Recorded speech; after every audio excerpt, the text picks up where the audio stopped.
trọn đời cho đất nước quê hương, tỏa sáng tấm gương tuổi cao chỉ khi kiên cường, xây non nước nhà là sự nghiệp vinh quang. Ta hát bài ca người cao tuổi Việt Nam, truyền thống anh hùng gìn giữ gian sang, lời sáng tấm gương trong gian khó can trường, với ý chí diên hồng người cao tuổi Việt Nam.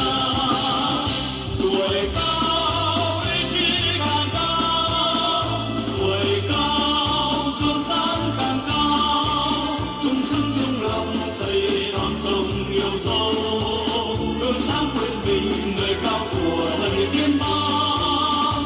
Tuổi cao ý chí càng cao, tuổi cao gương sáng càng cao, nhớ lời Bác Hồ luôn làm theo gương bác. Vang khúc ca hào hùng người cao tuổi Việt Nam, vang khúc ca hào hùng người cao tuổi Việt Nam.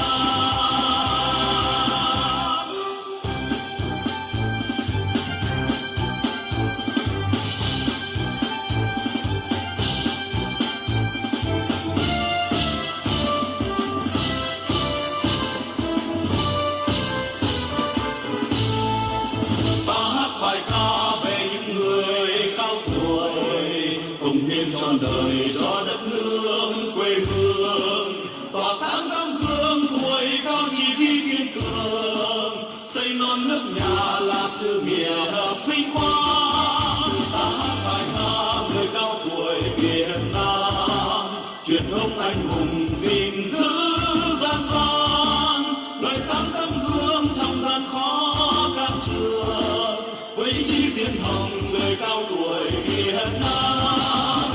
Tuổi cao ý chí càng cao, tuổi cao gương sáng càng cao, chung sức chung lòng xây non sông yêu dấu, gương sáng quên mình người cao tuổi tiên phong.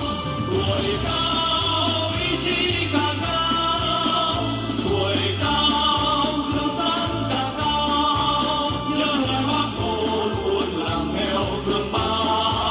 Vang khúc ca hào hùng người cao tuổi Việt Nam, vang khúc ca hào hùng người cao tuổi Việt Nam, vang khúc ca hào hùng người cao tuổi Việt Nam, vang khúc ca hào hùng người cao tuổi Việt